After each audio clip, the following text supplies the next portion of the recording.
Hey guys, welcome back to another episode of Federico Talks Watches. Today we're joined by a new team member of Delray Watch Supply. His name is also John, but Jonathan Hochman. He's our new director of operations. How are you, buddy? Good, how are you? Fantastic. And I figured I'd make a video with Jonathan because he is a bona fide watch geek. I mean, this guy knows more about watches certainly than most, and definitely more than I do, at least in the vintage.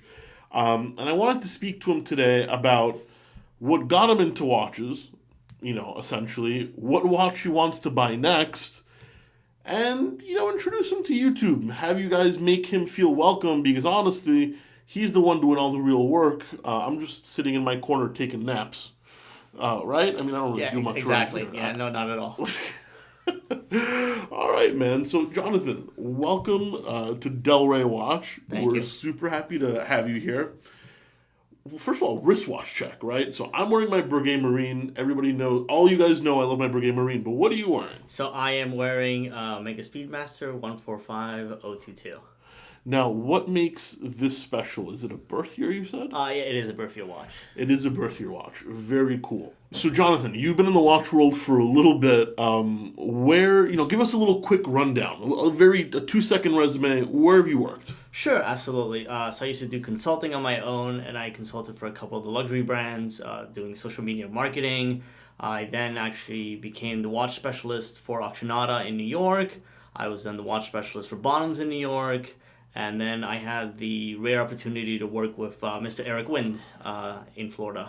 Who, if you guys don't know, one of our best friends, at least in the watch dealers, and I've had the honor of making a video with Eric. Right. He's a great guy. So basically, what you're telling me is we're lucky to have you. I hope so. So what got you into watches, right? Everybody knows my story, but, what sparked your interest in watches?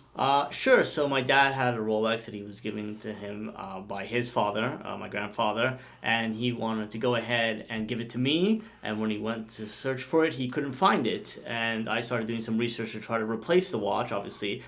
Not the exact same watch, but find something similar. And that actually led me to my local Rolex authorized dealer who offered me a job. Where is this? This is in Boca Raton, Florida. Boca Raton, yeah. So, big Rolex market. Yeah, exactly.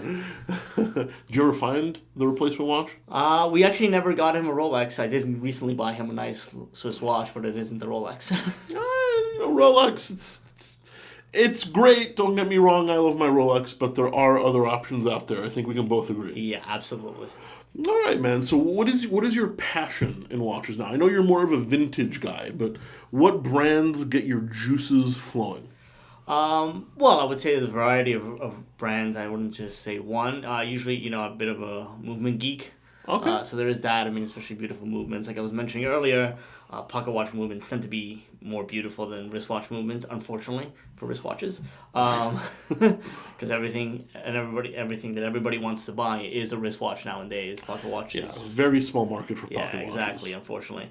But I would say, vintage Patek Philippe, vintage Vacheron, vintage Audemars, again, not to mention the Holy Trilogy. But but unfortunately, the vintage stuff is amazing. Modern watches, you have a lot of the independents that are really up and coming. They're unbelievable. So if you had to pick one of the independents, what's your choice? Probably in terms of independence, the most amazing in terms of story and in terms of the watches overall is probably Roger Smith.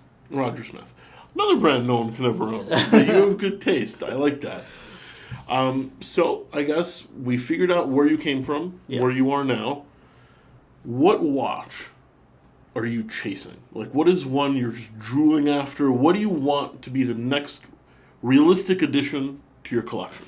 Luckily, one of the things I was chasing was a vintage 1960s Omega Seamaster 300, specifically a 165024, and I recently acquired one. Congratulations, Thank man. you. So, that's awesome. So that made the list. It was great. Fantastic. Well, guys, this is Jonathan. I wanted to introduce him to you. I think we're going to have him on the channel semi-regularly, I hope, if you enjoy doing these videos. Yeah, absolutely. Particularly in the vintage realm where, I'm not going to lie to you, I'm certainly not an expert.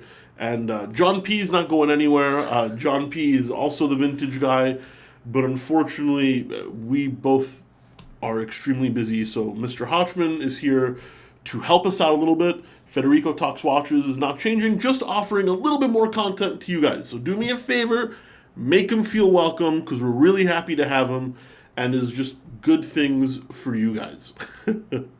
Anyway, Jonathan, thanks so much for being gracious and joining me in a video. Yeah, thank you for inviting me. We'll work out. I don't know. I think we should do something. You can school me on vintage. Okay. In another video down the line, we'll pick we'll take a page out of Mr. Wynn's book, like reference points. Okay. And then you can teach me about some watches. Sure.